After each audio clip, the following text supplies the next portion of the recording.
The role of the Holy Spirit is to help the people of the Most High in all things.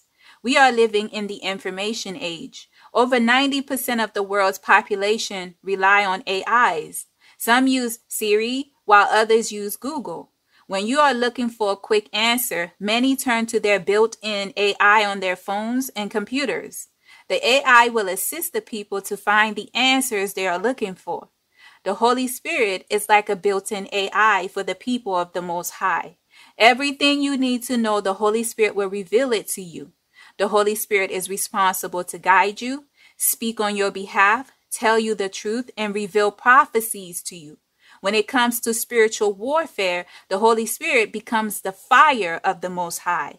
The Holy Spirit even pray and intercede on your behalf.